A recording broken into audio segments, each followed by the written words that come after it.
Break બાદ ફરીથી આપનું સ્વાગત છે। મહત્વપૂર્ણ સમાચાર સામે આવી રહ્યા છે, તેના પર નજર કરીએ। આમ આદમી પાર્ટીના પ્રદેશ પ્રમુખ ઈશુદાન ગઢવીએ તેમની અટકાયત કરવામાં આવી છે। આ મોટા સમાચાર સામે આવી રહ્યા છે। બગોદરા પાસે ઈશુદાન ગઢવીની અટકાયત કરાઈ।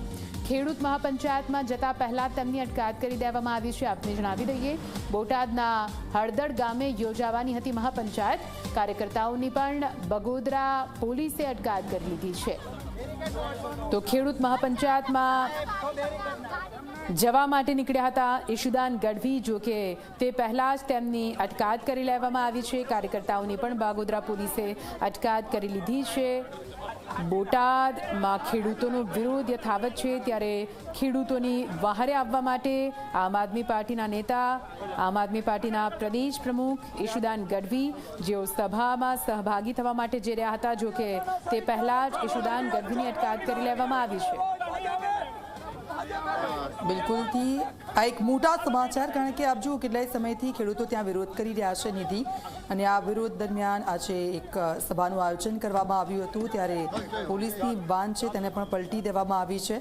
પરંતુ હાલ તો સમગ્ર મામલો છે તે થાળે પડવાની કોશિશ થઈ રહી છે, અને આ બધાની વચ્ચે આપના પ્રદેશ પ્રમુખ ઈશુદાન ગઢવી ત્યાં જઈ રહ્યા હતા, અને તે દરમિયાન તેમની અટકાયત કરી દેવામાં આવી છે। બોટાદના હળદર ગામે મહાપંચાયત યોજાવાની હતી, અને ત્યાં તેઓ જઈ રહ્યા હતા। ખેડૂતોને તેઓ સાંભળવાના હતા, કારણ કે ઘણા સમયથી ખેડૂતો વિરોધ કરી રહ્યા હતા। નિધિ, વધુ વાત કરવા માટે આપણી સાથે ઈશુદાન ગઢવી ખુદ જોડાઈ ગયા છે। ઈશુદાનભાઈ, આપ જઈ રહ્યા હતા બોટાદ અને આપની અટકાયત થયાના સમાચાર સામે આવી રહ્યા છે। ઈશુદાનભાઈ, બિલકુલ, હું જયારે બોટાદ જઈ રહ્યો હતો ત્યારે હું સાગરભાઈ રબારી, અમારા ગોરીબેન સહિતના જે આગેવાનો હતા, અને બગોદરા પોલીસે અટકાયત કરી લીધા છે। અત્યારે અમે પોલીસ કસ્ટડીમાં છીએ, અને જે અત્યારે મને સમાચાર મળ્યા છે કે ત્યાં પથ્થરમારો થયો છે, પોલીસે ટીયરગેસના આંસુના સેલ છોડ્યા છે। ખૂબ જ દુઃખદ ઘટના છે, આ ઘટના વખોડવાને લાયક છે, અને તમામ આંદોલનો શાંતિપૂર્ણ થવા જોઈએ। તો મને લાગે છે ભાજપના લોકોની ચાલ હોઈ શકે છે, પોલીસે પણ શાંતિપૂર્ણ રીતે વર્તવાની જરૂર હતી, પરંતુ અત્યારે ઘટનાથી વાકેફ નથી પોલીસ કસ્ટડીમાં હોવાને કારણે।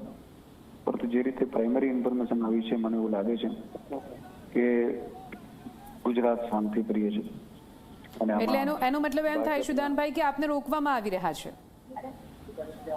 અમે તો અત્યારે પોલીસ કસ્ટડીમાં છીએ, બગોદરા પોલીસ સ્ટેશનમાં બધા નેતાઓ છે, પરંતુ દુઃખની વાત એ છે કે આજે ભાજપના નેતાઓ પડદા કરી રહ્યા છે, એને રોકવાની જગ્યાએ પોલીસનો દુરુપયોગ થઈ રહ્યો એવું લાગે છે। બિલકુલ, આપ જવાના હતા બોટાદ ખેડૂતોની વ્યથા સાંભળવા માટે? બિલકુલ, હું જવાનો હતો, ત્યાં મહાપંચાયતનું આયોજન હતું, પરંતુ ભાજપના હિસાબે પોલીસે મને અને આખી મારા ટીમને, કાફલાને આખો બગોદરા પોલીસ સ્ટેશન રોકી લેવામાં આવી છે। આગળની રણનીતિ શું રહેશે ઈશુદાનભાઈ? અમે ખેડૂતો માટે, ખેડૂતોના હક અને અધિકારો માટે લડતા રહેશું। આજે અમારી માંગણી છે, અને અમે અમારા માટે નથી લડી રહ્યા, 54 લાખ ખેડૂતોના હક અને અધિકારો માટે લડે છે, અને લડત ચાલુ રહેશે। બિલકુલ, આપ ખેડૂતોને કંઈ કહેવા માંગો છો? આપને ઘણા બધા લોકો સાંભળી રહ્યા છે। હું ખેડૂતોને એટલું જ કહેવા માંગુ છું કે આપણે કોઈ પણ કાર્ય શાંતિપૂર્ણ રીતે કરીએ, કોઈ ભાજપની ચાલમાં ન આવીએ, કોઈ એવું પગલું ન ભરીએ જેમાં હિંસાનો રસ્તો હોય। ભાજપ પટાવું કરાવડે પણ ખરા, પોલીસનો પણ દુરુપયોગ કરશે, પોલીસ તો ઉશ્કેર આપશે પણ ખરા, પરંતુ તમામ ખેડૂતોને મારી વિનંતી છે કે શાંતિપૂર્ણ જાળવે અને શાંતિથી આગળ વધે। આપને કોના પર શક, કોણ ઉશ્કેરી રહ્યું છે ખેડૂતોને? એકચ્યુઅલી હું હજી ઘટનાઓથી વાકેફ નથી। મેં અમારી ટીમને, ગોપાલભાઈને મેં કહ્યું છે કે આખું બ્રીફિંગ આપને કરશે। બિલકુલ, આભાર અમારી સાથે વાત કરવા માટે। ઈશુદાનભાઈ ગઢવી આપણી સાથે જોડાતા આમ આદમી પાર્ટીના પ્રદેશ પ્રમુખ, જેમની અટકાયત કરી દેવામાં આવી છે, તે બોટાદ મહાપંચાયતના સભામાં જઈ રહ્યા હતા, તે પહેલા જ તેમની અટકાયત કરી લેવામાં આવી છે।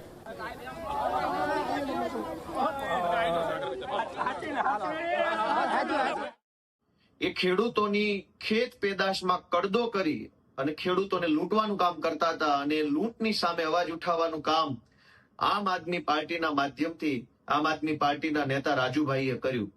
રાજુભાઈ છેલ્લા 3 દિવસથી શાંતિપૂર્વક રીતે એકદમ ગાંધી ચિંધ્યા માર્ગે ખેડૂતો વતી લડી રહ્યા હતા, પણ શાંતિપૂર્વક રીતે લડાઈ ચાલતી હતી, એને ડિસ્ટર્બ કરવાનું, એને ગેરમાર્ગે દોરવાનું કામ આજે બોટાદમાં ભાજપના માણસોએ અને પોલીસે કર્યું છે। આજે ખેડૂતોની મહાપંચાયત યોજવામાં આવી હતી અને આ મહાપંચાયતમાં હજારો ખેડૂતો એકઠા થયા. એની ઉપર ગાંધીનગર વાળાના આદેશથી બર્બરતાપૂર્વક ખૂબ ઘાતકી રીતે લાઠીચાર્જ કરવામાં આવ્યો છે. અનેક નિર્દેશ ખેડૂતોને માર મારવામાં આવ્યો છે. ટીયર ગેસના સેલ છોડવામાં આવ્યા છે.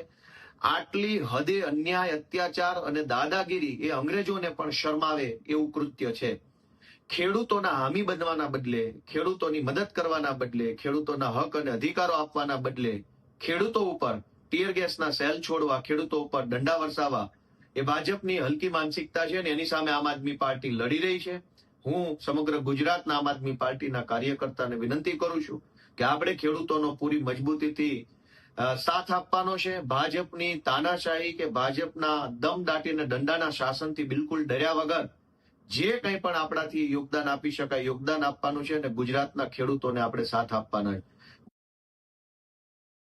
નમસ્કાર. આજે બોટાદના હળદર ગામમાં શાંતિપૂર્ણ રીતે ભેગા થયેલા ગામના લોકો અને ખેડૂતો, રાજુભાઈ કરપડા અને તમામ ખેડૂત આગેવાનો ઉપર ચારો તરફથી ગામને ઘેરી અને પોલીસ દ્વારા હુમલો કરવામાં આવ્યો છે.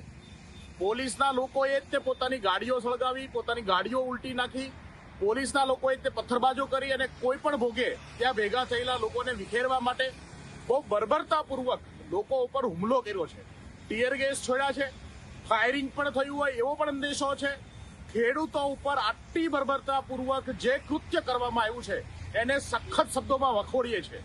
જે રીતે ગુજરાતની સરકાર, ભાજપ, પોલીસનો દુરુપયોગ લોકોના અવાજને દબાવવા માટે, લોકો પર અત્યાચાર કરવા માટે, ખેડૂતોને એના અધિકારો માટે જ્યારે ખેડૂત પોતાની વાત કરતો હોય ત્યારે ખેડૂત ઉપર આવી રીતે હુમલો કરવો એ ગુજરાત